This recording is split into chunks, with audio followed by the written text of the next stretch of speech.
Assalamualaikum warahmatullahi wabarakatuh. Nama saya Safia Milaedi, NIM T 2019-1096.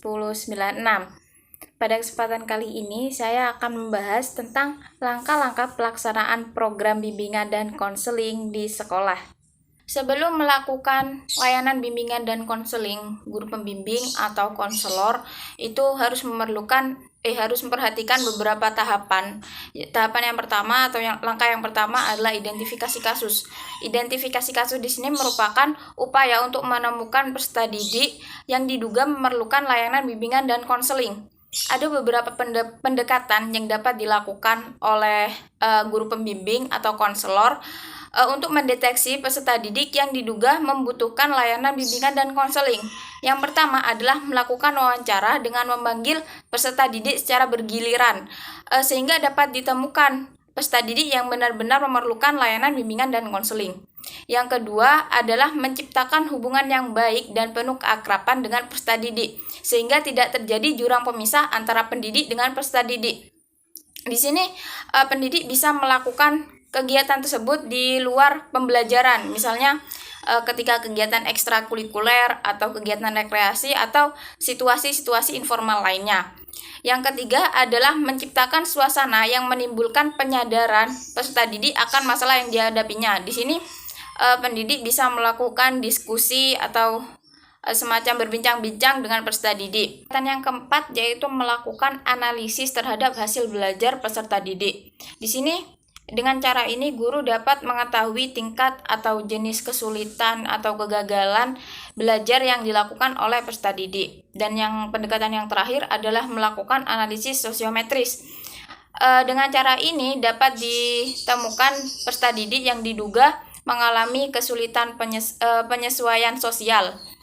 Namun, diharapkan nantinya klien atau peserta didik itu bisa datang langsung kepada guru pembimbing atau konselor dengan menceritakan masalah yang tengah dihadapinya.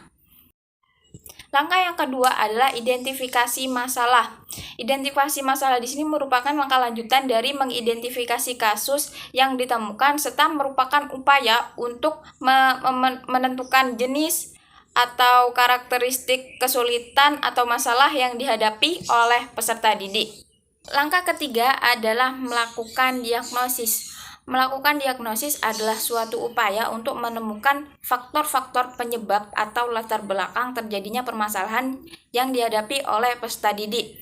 Dalam melakukan diagnosis, pembimbing atau konselor harus berhati-hati ketika menyimpulkan temuan permasalahan yang dihadapi oleh peserta didik karena kesalahan mendiagnosa itu akan berakibat fatal pada layanan bimbingan dan konseling. Oleh karena itu, semua komponen yang terkait itu harus bekerja sama sehingga diagnosis itu dapat tepat.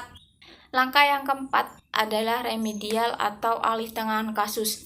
Jika jenis dan sifat serta sumber permasalahannya masih berkaitan dengan sistem pembelajaran, proses pembelajaran, dan masih berada dalam kesanggupan guru pembimbing atau konselor, pemberian bantuan tersebut masih bisa dilakukan oleh guru atau guru pembimbing itu sendiri. Tapi jika permasalahannya itu aspek-aspek kepribadiannya itu semakin mendalam atau lebih luas, guru pembimbing atau konselor itu hanya memberikan rekomendasi kepada ahli yang lebih kompeten. Langkah yang terakhir adalah evaluasi dan follow up. Evaluasi dan follow up merupakan langkah terakhir dalam prosedur pelaksanaan bimbingan dan konseling. Cara manapun yang akan ditempuh seharusnya itu melakukan evaluasi atau tindak lanjut untuk melihat seberapa besar pengaruh bantuan atau treatment yang telah diberikan terhadap pemecahan masalah yang dihadapi oleh peserta didik. Sekian penjelasan dari saya, mohon maaf jika banyak kesalahan dan semoga bermanfaat. Wassalamualaikum warahmatullahi wabarakatuh.